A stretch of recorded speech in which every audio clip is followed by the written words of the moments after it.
Okay, so fall's here and it's in full swing. That doesn't mean that you're not going to get anything out of your garden anymore. Today we're going to talk for just a minute about having a fall garden.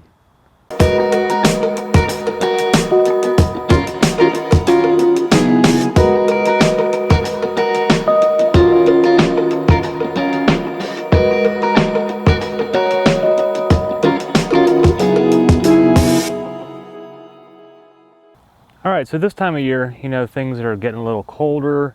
Most of the garden is dying off. If it's not dead already, you may have had a couple of frosts already, like we have here, depending on what your zone is. But if you plan ahead a little bit, you can still be harvesting various different vegetables from your garden deep into the fall, into October and even November, depending on what you're planting and how far ahead you planted it. So the one thing that you want to do is, say about midsummer or so, is start looking at some of the vegetables that you might be able to plant that can reach their full maturity to the harvest stage before it gets too late. There's a helpful little app that I use that I'm not affiliated with, but I just found this, and you might find it helpful too. It's called From Seed to Stem, and when you can put in your zone, and then you just can search different vegetables, and it will tell you when the last plant date is that you can do for your zone. So there's multiple vegetables that are good that you can plant that are good into the fall, and some of them like the cold weather. You can plant beets, kale, cabbage, peas. Trying to think what else. Even some other stuff, if you plant it soon enough, like say late August, they have or mid-August, they have a very quick growth rate. So like radishes, they're good within 60 days or less. So I planted some radishes this year, and I've already harvested them, and I planted them in August, and by I think the end of September I was already pulling a bunch of radishes. Also some lettuce. I planted some late lettuce this year, and you can harvest some lettuce into the fall. So when other things are starting to die off, you can still be getting some new things that maybe that don't like the heat as much. So here we got some beets, and we planted both some Red Bull beets and some colored beets. So some of these are ready to be pulled, so let's take a look and see how they came out. These were planted about mid-August.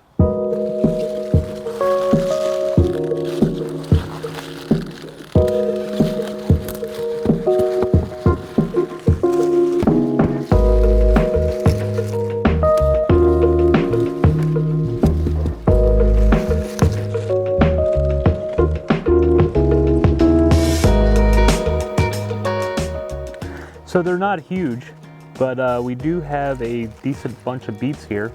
This is probably the biggest one right here, but part of the issue with these is they were planted a little bit too close together, and also we had a dry spell where they didn't get a lot of water, and so a lot of the leaves on them got huge, but not as much seemed to get down into the root. So these will definitely be good for pickling or just having some cooked beets.